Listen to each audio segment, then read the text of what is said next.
इस धरती ने प्रेरणा दिती ते बाबा बंदा सिंह बहादुर ने खालसा राज की स्थापना की। आगाज़ भी इत्थों ही होया। साडी पातशाही दावा इत्थों रखिया गया।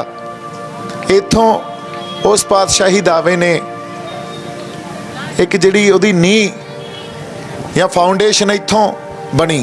उदों बाद 18वीं सदी च बाबा बंदा सिंह बहादुर की रियासत तो बाद 18वीं सदी च जाने आपां, जदों फिर असी संघर्ष कर रहे सी, पछाण दा होंद दा सिरां दे मुੱਲ पई आंदे सी, नेजियां ते टंगे गए सिर, मीर मन्नू तो लैके मसे रंगड़ तो लैके होर बथेरा जुल्म किया गया। अफगानियां ने, दुरानियां ने, मुगलों ने, पर कौम नहीं डोली।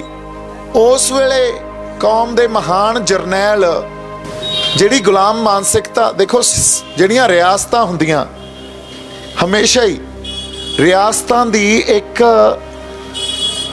थोड़े उत्ते दबाव, जिहड़ा मानसिक दबाव हमेशा बनिया रहिंदा भी इहो जी कोई गल ना हो जे भी सानू फड़ लैण, सानू जेलां च सिट देण।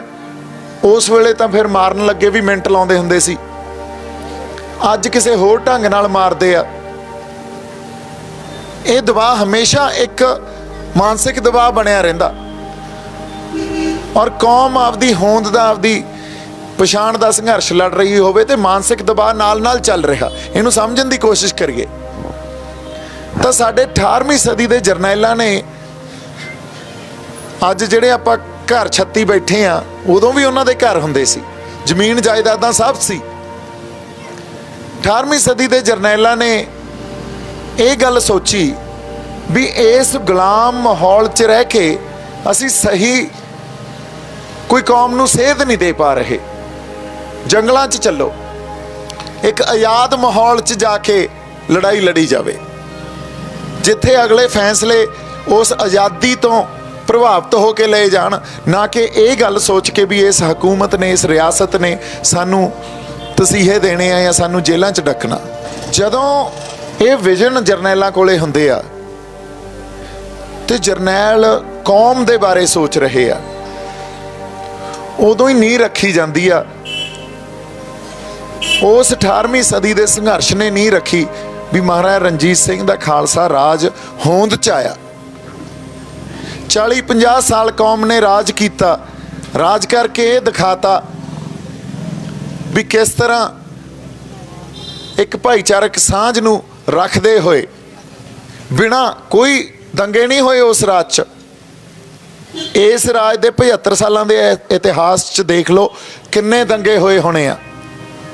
ते उस समय जदों अज दी तरह की कोई एजुकेशन नहीं सी, अज दे तरह के एजुकेशनल इंस्टीट्यूट्स नहीं सी, कोई आधुनिकता नहीं सी।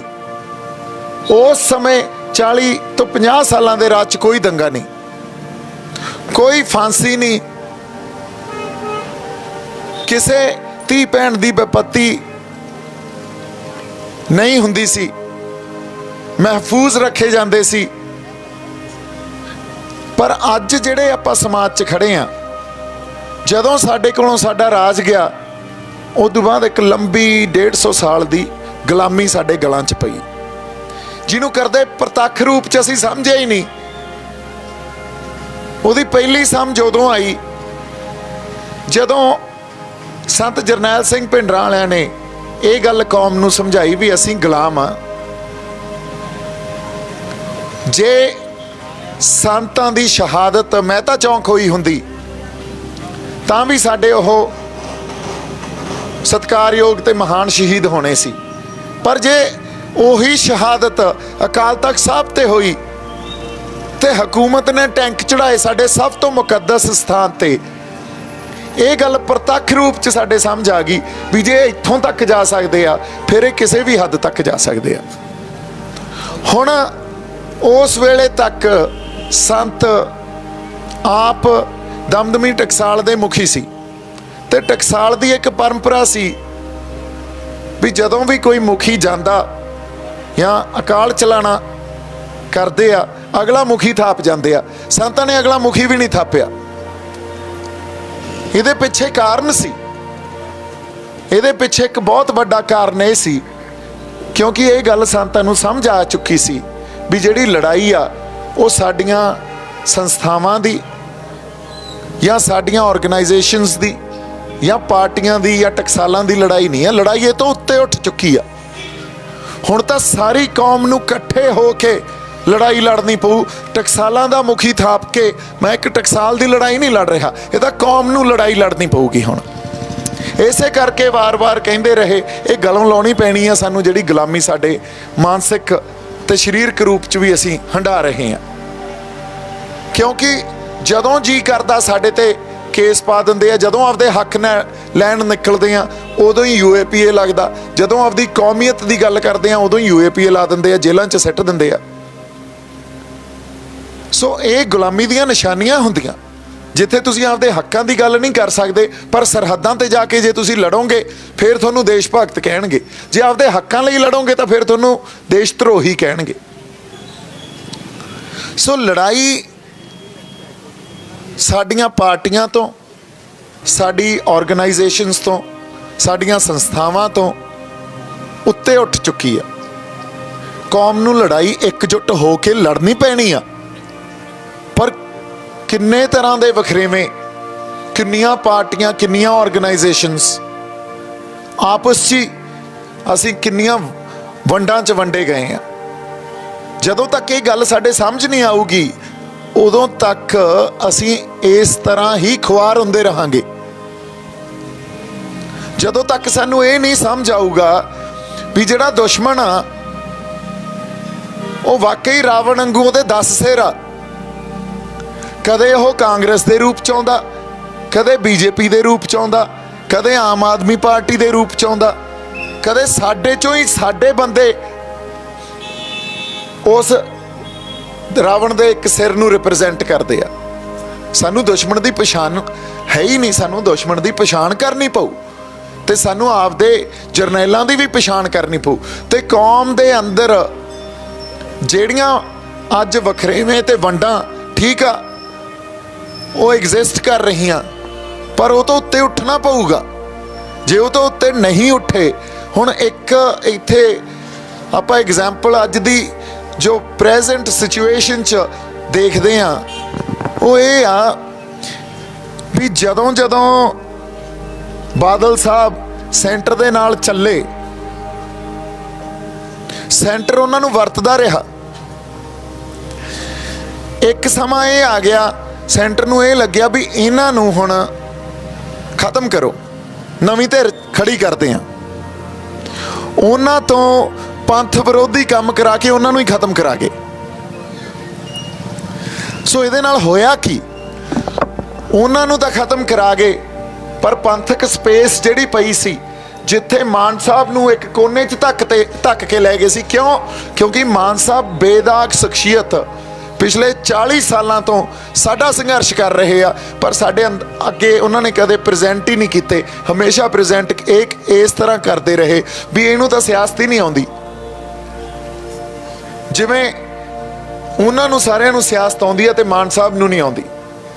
ਮਾਨ ਸਾਹਿਬ ਨੇ 40 ਸਾਲਾਂ ਤੋਂ ਸਾਡੀ ਕੌਮੀਅਤ ਨੂੰ ਵੀ ਚੱਕੀ ਰੱਖਿਆ, ਸਾਡੇ ਹੱਕਾਂ ਦੀ ਆਵਾਜ਼ ਵੀ ਬੁਲੰਦ ਕੀਤੀ, ਸਾਡੀ ਸੋਵਰੇਨਟੀ, ਸਾਡੇ ਪਾਤਸ਼ਾਹੀ ਦਾਅਵੇ ਨੂੰ ਵੀ ਚੱਕੀ ਰੱਖਿਆ, ਉਹਦੀ ਰਾਖੀ ਕਰਦੇ ਰਹੇ। ਪਰ ਸਾਡੀ ਪਛਾਣ 'ਚ ਇਹ ਗੱਲ ਨਹੀਂ ਆਈ, ਸਾਡੀ ਸਮਝ 'ਚ ਇਹ ਗੱਲ ਨਹੀਂ ਆਈ। ਫਿਰ ਜਿਹੜੀ ਪੰਥਕ ਧਿਰ ਇੱਥੇ ਰਾਜ ਕਰਦੀ ਰਹੀ, ਉਹਨਾਂ ਨੂੰ ਪੰਥ ਦੇ ਖਿਲਾਫ ਵਰਤ ਕੇ ਉਹਨਾਂ ਨੂੰ ਖਤਮ ਕਰਤਾ। ਜੇ ਉਹ ਖਤਮ ਹੋਏ ਇਹਦਾ ਮਤਲਬ ਉਹ ਸਪੇਸ, ਉਹ ਜਗ੍ਹਾ ਖਾਲੀ ਹੋਈ। ਤੇ ਅੱਜ ਉਹ ਜਗ੍ਹਾ ਜਿਹੜੀ ਖਾਲੀ ਹੋ ਗਈ ਆ ਉਹਨੂੰ ਕੋਈ ਪੰਥਕ ਧਿਰ ਭਰੂਗੀ ਜਾਂ ਸਰਕਾਰ ਦੀ ਕੋਈ ਧਿਰ ਭਰੂਗੀ। ਇਹ ਸਪੇਸ ਤਾਂ ਭਰੀ ਜਾਣੀ ਆ। ਹੁਣ ਸਰਕਾਰ ਦਾ ਦਮ ਇਹ ਲੱਗਿਆ ਹੋਇਆ ਵੀ ਸਾਡੀ ਧਿਰ ਉਸ ਸਪੇਸ ਨੂੰ ਭਰੇ, ਤਾਂ ਉਹਨਾਂ ਨੇ ਇੱਕ ਆਮ ਆਦਮੀ ਪਾਰਟੀ ਜਿਹੜੇ ਹੱਥਾਂ 'ਚ ਝਾੜੂ ਜੇ ਲੈ ਕੇ ਆ ਗਲੀਆਂ ਨਾਲੀਆਂ ਸਿੰਭਰੀ ਜਾਂਦੇ ਆ। ਸਾਨੂੰ ਤਾਂ ਸਾਡੇ ਗੁਰੂ ਨੇ ਖਾਸ ਬਣਾਇਆ, ਅਸੀਂ ਆਮ ਨਹੀਂ ਆ। ਜਦੋਂ ਇਹ ਪੰਥ ਸਾਜਿਆ ਗਿਆ ਉਹ ਬੜਾ ਖਾਸ ਵਰਤਾਰਾ ਸੀ, ਉਹ ਆਮ ਵਰਤਾਰਾ ਨਹੀਂ ਸੀ। ਠੀਕ ਆ, ਜਿਹੜੇ ਆਮ ਮਨੁੱਖ ਜਾਂ ਆਮ ਤੋਂ ਵੀ ਕੋਈ ਜੇ ਥੱਲੇ ਹੁੰਦਾ ਜਿਹਨੂੰ ਇਹ ਸਮਝਦੇ, ਆਪਾਂ ਤਾਂ ਮਨੁੱਖ ਨੂੰ ਆਮ ਸਮਝਦੇ ਹੀ ਨਹੀਂ, ਉਹ ਤਾਂ ਆਮ ਆਪਦੇ ਆਪ ਨੂੰ ਕਹਿ ਸਕਦੇ ਆ। ਜਿਹੜੇ ਹੋਣ ਹੀ ਖਾਸ, ਜਿਹਦੇ 'ਚ ਗੁਣੀ ਪ੍ਰਮਾਤਮਾ ਨੇ, ਅਕਾਲ ਪੁਰਖ ਵਾਹਿਗੁਰੂ ਨੇ ਆਪਦੇ ਪਾਏ ਹੋਣ, ਉਹ ਆਮ ਕਿਵੇਂ ਹੋ ਸਕਦੇ ਆ? ਉਹ ਕੌਮ ਕਿਵੇਂ ਆਮ ਹੋ ਸਕਦੀ ਆ? ਜਿਹਨੇ ਮਿੱਥ ਸਿਰਜੇ ਹੋਣ, ਉਹ ਕੌਮ ਨਹੀਂ ਆਮ ਹੋ ਸਕਦੀ। ਇਹ ਧਰਤੀ ਨੂੰ ਆਪਾਂ ਜੇ ਕਹਿ ਦਈਏ ਤਾਂ ਆਮ ਧਰਤੀ ਆ, ਹੋ ਸਕਦੀ ਆ ਜਿੱਥੇ ਸਾਹਿਬਜ਼ਾਦਿਆਂ ਦੀ ਸ਼ਹਾਦਤ, ਇਸ ਕਦਰ ਐਡੀ ਵੱਡੀ ਸ਼ਹਾਦਤ, ਉਹ ਕੁਰਬਾਨੀ ਹੋਈ ਹੋਵੇ, ਇਹ ਆਮ ਧਰਤੀ ਕਿਵੇਂ ਹੋ ਸਕਦੀ ਆ? ਉਸੇ ਤਰ੍ਹਾਂ ਇੱਥੇ ਰਹਿਣ ਵਾਲੇ ਵਸਨੀਕ, ਇਸ ਗੁਰੂਆਂ ਪੀਰਾਂ ਦੀ ਧਰਤੀ ਦੇ ਵਸਨੀਕ ਆਮ ਕਿਵੇਂ ਹੋ ਸਕਦੇ ਆ? ਪਰ ਉਹ ਸਪੇਸ ਭਰਨ ਲਈ ਤੁਹਾਡੇ ਕੋਲ ਇੱਕ ਧਿਰ ਵੀ ਸਿਰਜ ਦਿੱਤੀ ਗਈ, ਉਹਨੂੰ ਇਹ ਵੀ ਕਹਿ ਕੇ ਤੋਰਤਾ ਵੀ ਐਂ ਕਰੋ, ਇੱਕ ਮੌਕਾ ਇਹਨਾਂ ਨੂੰ ਦੇ ਦਿਓ, ਕਿਉਂਕਿ ਉਹ ਸਪੇਸ ਭਰਨੀ ਆ। ਔਰ ਸਪੇਸ ਸਰਕਾਰ ਦਾ, ਸਟੇਟ ਦਾ ਸਾਰਾ ਜ਼ੋਰ ਇਹ ਲੱਗ ਜੂ ਵੀ ਇਹ ਸਪੇਸ ਹੁਣ ਕੋਈ ਨਵੀਂ ਧਿਰ ਆ ਕੇ ਭਰੇ, ਤੇ ਸਾਡਾ ਵੀ ਜ਼ੋਰ ਲੱਗਣਾ ਚਾਹੀਦਾ ਵੀ ਅਸੀਂ ਉਹ ਸਪੇਸ ਨੂੰ ਭਰੀਏ, ਕਿਉਂਕਿ ਦਾਵਾ ਸਾਡਾ, ਸੰਘਰਸ਼ ਅਸੀਂ ਕੀਤਾ। ਜਿਹਨੇ ਸੰਘਰਸ਼ ਕੀਤਾ ਇਸ ਧਰਤੀ ਲਈ, ਜਿਹਨੇ ਜੇਲਾਂ ਕੱਟੀਆਂ, ਤਸੀਹੇ ਝੱਲਿਆ, ਉਹਦਾ ਦਾਵਾ ਬਣਦਾ ਕਿ ਜਿਹੜਾ ਬਾਹਰੋਂ ਆ ਕੇ ਸਾਡੇ ਤੇ ਇੱਥੇ ਥੋਪ ਦਿੱਤਾ ਜਾਂਦਾ ਦਾਵਾ ਉਹਦਾ ਬਣਦਾ? ਇਹ ਸਵਾਲ ਤਾਂ ਪੁੱਛੋ ਆਪਦੇ ਆਪ ਨੂੰ। ਸੋ ਦਾਵਾ ਤਾਂ ਅਸੀਂ ਪੇਸ਼ ਕਰ ਰਹੇ ਹਾਂ, ਸਪੇਸ ਭਰੀ ਜਾਣੀ ਆ, ਤੇ ਜੇ ਕੋਈ ਬਗਾਨਾ ਸਪੇਸ ਭਰ ਗਿਆ, ਸਾਡੇ ਛਿੱਤਰ ਫੇਰ ਪੈਣਗੇ, ਸਾਡਾ ਵਟਿਆ ਫੇਰ ਕੁਛ ਨਹੀਂ ਜਾਣਾ, ਬੇਰਾਂ ਵੱਟੇ ਨਹੀਂ ਪੁੱਛਣਾ ਕਿਸੇ ਨੇ। ਸੋ ਇਸ ਕਰਕੇ ਉਸ ਸਪੇਸ ਨੂੰ ਆਪਾਂ ਭਰੀਏ। ਸਰਦਾਰ ਇਮਾਨ ਸਿੰਘ ਮਾਨ ਜਿੰਦਾਬਾਦ। ਇਹੀ ਜਿਹੜੀਆਂ ਬੇਨਤੀਆਂ ਸੰਗਤ ਨੂੰ ਕਰਨੀਆਂ ਸੀ ਵੀ ਗੱਲਾਂ ਨੂੰ ਸਮਝੀਏ ਤਾਂ ਸਹੀ, ਤੇ ਜੇ ਸਾਡੀ ਆਵਾਜ਼ ਅਸੈਂਬਲੀਆਂ 'ਚ, ਪਾਰਲੀਮੈਂਟਾਂ 'ਚ ਗੂੰਜਣੋਂ ਬੰਦ ਹੋ ਗਈ ਨਾ, ਫਿਰ ਕੱਲ ਨੂੰ ਇਹ ਨਹੀਂ ਅਸੀਂ ਕਹਿ ਸਕਦੇ ਵੀ ਅਸੀਂ ਆਪਦੀ ਹੋਂਦ ਦੀ ਲੜਾਈ ਲੜ ਰਹੇ ਹਾਂ। ਮੌਕੇ ਤਾਂ ਆਏ ਆ, ਅਸੀਂ ਨਹੀਂ ਖੜੇ, ਅਸੀਂ ਨਹੀਂ ਪਛਾਣੇ ਸਾਡੇ ਜਰਨੈਲ ਕੌਣ ਆ, ਸਾਡੇ ਆਗੂ ਕੌਣ ਆ। ਔਰ ਇੱਕ ਹੋਰ ਗੱਲ ਆ, ਕਈ ਤਰ੍ਹਾਂ ਇਹ ਆ ਜਿਹੜੀਆਂ ਇਹ ਸੋਚਦੀਆਂ ਵੀ ਵੋਟਾਂ ਸਾਡਾ ਇਹਦੇ ਨਾਲ ਕੁਝ ਸੁਧਰ ਨਹੀਂ ਸਕਦਾ, ਪਰ ਅੱਜ ਲੋੜ ਇਹ ਆ ਵੀ ਪੰਥਕ ਧਿਰਾਂ ਜਿਹੜੀ ਵੋਟ 'ਚ ਸਾਡੀ, ਵੋਟ ਪੋਲੀਟਿਕਸ 'ਚ ਸਾਡੀ ਨੁਮਾਇੰਦਗੀ ਕਰ ਰਹੀ ਆ, ਉਹਨੂੰ ਇਕੱਠੇ ਹੋ ਕੇ ਸਾਥ ਦੇਣ, ਤੇ ਵੋਟ ਪੋਲੀਟਿਕਸ ਵਾਲੀ ਧਿਰ ਜਿਹੜੀ ਸੰਘਰਸ਼ ਕਰ ਰਹੇ ਆ ਸਮਾਜਿਕ ਲੈਵਲ ਤੇ, ਉਹ ਉਹਨਾਂ ਦਾ ਸਾਥ ਦੇਣ। ਆਪਸ 'ਚ ਕੋਆਰਡੀਨੇਸ਼ਨ ਤਾਂ ਬਣਾ ਕੇ ਚੱਲੀਏ।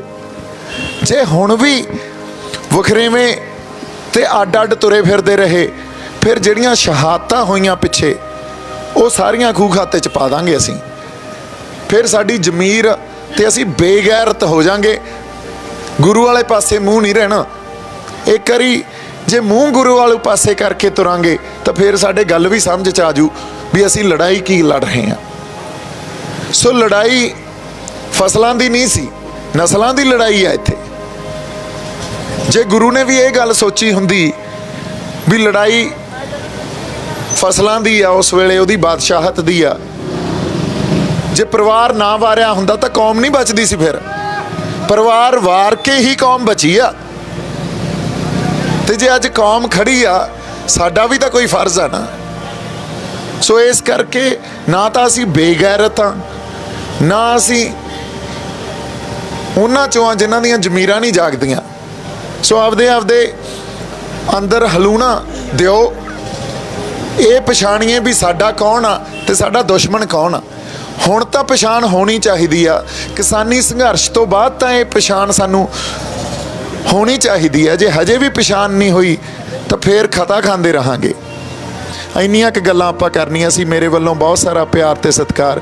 ਜਿਉਂਦੇ ਵਾਸਤੇ ਰਹੋ। ਵਾਹਿਗੁਰੂ ਜੀ ਕਾ ਖਾਲਸਾ, ਵਾਹਿਗੁਰੂ ਜੀ ਕੀ ਫਤਿਹ।